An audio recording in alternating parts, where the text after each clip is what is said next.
99 or 98% of mortgages were currently below the average 30-year mortgage. The number of people who think it's a bad time to buy a home has hit a 45-year high. But it really blows my mind.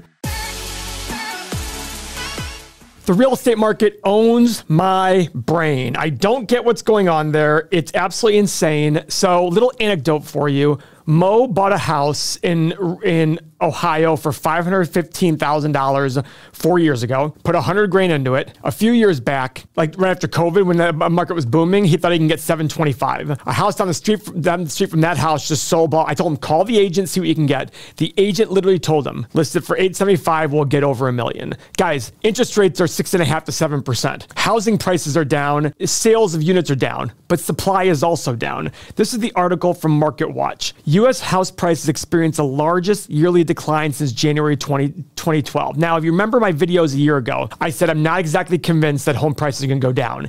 And even though this says that nationwide home prices fell 3.4% in April, everybody I know who's listing a house is getting insane numbers for it. Insane numbers for it. Higher than a year ago. So, what's this mean? I have no idea. And this is why we try not to really talk specifically about where things are going to go in the short run. Did I say that with inflation, that real estate prices could stay up? Absolutely. Did I happen to be right? Sure. Is it because I was right on that thing? I don't know, because when you have a supply issue, even with normal inflation, that can really drive prices up. If you have limited supply and excess demand, that'll drive prices up, even if inflation's zero. So I'm looking at this thinking, what the heck is going on here? The median price for an existing home fell by 1.7% from last April. The drop is the largest decline since January 2012. But yet, everybody I know is getting tons and tons of amazing money for their houses. Tim bought a house that he thinks, I just said to him, Tim, I think your house is worth this. He goes, no, I know it is. And I was like, okay. It's absolutely unbelievable.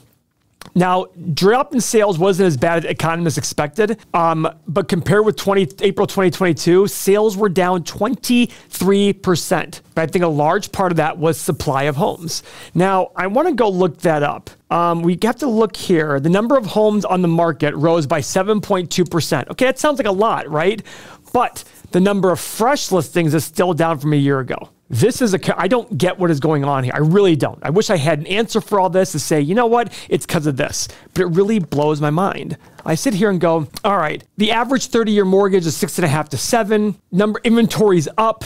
Prices are down, but I don't believe that prices are down. I look at it going, what prices are down? Now, I haven't looked deep into the data. There could be a lot of data that sits there and says, well, here's why this is wrong. It's not really 3.8%, blah, blah, blah, blah, blah. Okay? That could very well be the case. But I'm looking at this still thinking to myself, all right, what does this mean? Are incomes up a ton? What is the issue here? So the combination of issues are making it a slow one, from a lack of new home listings to seesawing mortgage rates. Many homeowners are reluctant to sell for two reasons. They may be reluctant to give up an ultra low mortgage rate, right? I read a couple months back, that 99 or 98% of mortgages were currently below the average 30-year mortgage.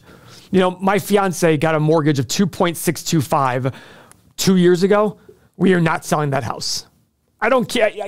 I look at it saying, listen, your mortgage is so low, we can probably rent the house out for over double your mortgage, tax, and insurance. We're just going to rent it out as an investment for you that you can leave to your kids someday. That's it. And a lot of my brother just saw a house that came on the market that he likes a lot. He goes, you know, the problem is my mortgage is 2.75%. Do I really want to bring on a mortgage that's much higher than that? I get that completely. That's a great question to ask. You don't want to sacrifice that low mortgage interest rate. You know, I look at I'm doing a house right now for myself and my fiance. I was ecstatic that the mortgage rate I locked in a year ago, the bank gave me an extension to December of this year. As I'm doing the construction of the home, I was beyond excited. It made me so freaking happy. That low mortgage rate is a hard thing, but the benefit of that is that's going to limit the supply of homes going to market, because somebody now will only move if they have to move, right? If you have an interest rate of even less than 4%, even 3.5 or 3.75, to go to 6.5%, that's almost a 3% jump. On a $300,000 mortgage, that's $9,000 extra per year. That's almost $800 a month extra in interest costs. And when you're buying a home where your mortgage is $300,000, $800 a month is probably going to make a difference in your life, right? So that's why home prices can still stay stable and go up, because it'll be hard to get people to move if they don't have to move. A few years ago, when rates were 3% or 2.75, people were moving just because, you know what? I can now get this house, X house, before I can now afford it a lot easier. Boom, move. But now you're only going to move if your family's growing too much, you have to change locations for whatever reason, work-related, whatever the reason is. That's the reason you're going to move and change your mortgage. Now, one thing in this article I want to show you that absolutely blew my mind. The number of people who think it's a bad time to buy a home has hit a 45-year high. Guys, a 45-year high. I'm not even 45 years old. This is incredible. Nearly 8 in 10 people say it's a bad time to buy a home, a new Gallup poll finds. That's insane. And guess what? The reason being is it recency bias? It's some sort of recency bias, because we sit there and feel like we're paying so much because we haven't paid these interest rates in how long? 20 years? 25 years was the last time interest rates were this high? My first mortgage was 2003, and I paid 5% interest. And I thought that was insanely low. And right now it's 6.5 to 7. So even in my career, I graduated from college exactly 20 years ago last month. My first home was 2003, exactly 20 years ago in June. And I remember thinking and I have not seen rates higher than that since. This is the highest rates I've ever seen, I think, in home mortgages since I've been looking for a home mortgage. That's an incredible, incredible statistic. You got to remember, 20 years is half of my life. I'm 41 years old. 20 years is half of my life. When I was born in 1981, though, what were interest rates? 15, 18%. They were sky high. In my lifetime, I've seen the absolute polar opposite of interest rates. Absolute polar opposites. And probably this Gallup poll has something to do with that. Because even if you weren't born my year, even if you started your career when I was born at the age of 22, 23, that makes you now 63, 64. Your entire life, you've seen mortgage rates do one thing: go down. Only go down. And for half of your career, you've seen interest rates be well lower than they are today. So there's that bias of seeing it's all based on history, right? Now, the average 10-year treasury over history has been 4.5%. We're currently at 3.8%. So the 10-year treasury is currently lower than it has been even for history. Okay. Now, do they work in tandem? Well, as rates go up, mortgage rates are going to go up, etc. But you've got to remember these things. Eventually, we'll get to the point where people are used to and accustomed to this interest rate. You know, I have a good friend of mine who's a mortgage broker, owns a mortgage company in Cleveland, great guy. And he says, Paul, I still have 24, 25-year-olds who are buying their first home. They don't know what 3% interest is. Yeah, valid point. Valid point. If you don't understand what 3% interest is, you're fine paying 6.5%. It's just the fact that you're not accustomed to a certain way. Now, for me, I'm literally throwing things going, man, I really hope to keep my locked in 4.25% interest for another. And when I got it, I literally fist pumped the air.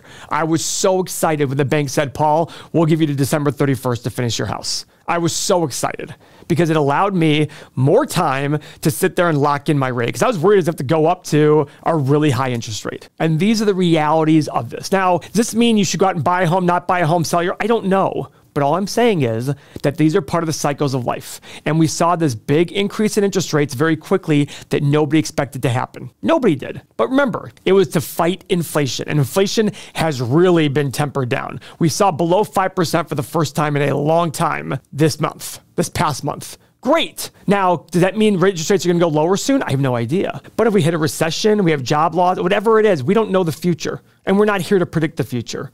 What we are here to do is make a determination based on what we see today about if something makes sense or not. And at the end of the day, if you're looking for a new home, if you have to move, unfortunately, you have to just swallow it and realize, but I will encourage you to do one thing. If you have to move, but you can keep your existing 3% mortgage and rent that home out, might be a good idea. Tim made the terrible mistake 2 years ago when he bought his new house of not renting it out. Tim, what do you think you can get in rent for your new house, for your past house right now? $1,800, and his mortgage was $750 on a It was $1,100 with everything. With tax and insurance, $1,100 on a 15-year mortgage. He had 11 years left. So he could have refinanced that, probably made it $900, $950 a month, and collecting $1,800. But Tim hates money. Look at him. He has his head down, just shaking it. I only teased him because I was really like, Tim, why don't you rent it out? But he has no experience in renting. He only managed 300 units for me. His wife only leases out houses for me. Poor Nick. Poor Tim. Nick's laughing. Nick's chuckling. So guys, I only joke, but I really think you should consider that if you have a locked in low rate. if you're able to rent the house out and make some money, especially as rents go up. Have you seen how much rents have gone up relative to inflation in the last 20 years? Rents are up like 136%, while inflation's only up like 94, or incomes are only up 94%. Rents are starting to become really, really expensive. And it's just been literally been trailing. Rents go up higher than incomes are going up in the last 20 some years. All right, might make for a great long-term investment. And the best part is there's no emotion to it. You don't see the value of your home. We have 85 or 90 single family homes. The other day, I decided to go on Redfin and pick the lowest price on every single home and added it all up. And I was absolutely floored. We bought these homes all in the last 5 to 15 years. I was absolutely floored by the values. And that's what the great thing about real estate is. You don't have it like the stock market, where the stock market telling you every second of every day what the value is. Real estate, just you keep your mouth shut and you keep going. Look at this. How is the NASDAQ still up 0.56 and the Dow is down 0.35 and the S&P is even? These are the companies like NVIDIA, all these big companies that are just going up like crazy. So anyways, guys, that's the channel. Please subscribe. We sit here and try to look for the reasons why things happen and look at today's data and ask, what does that mean about the future? But we're not trying to time when that thing will happen. We're just trying to sit there and make good decisions day in and day out with our money. Thank you very much for your time.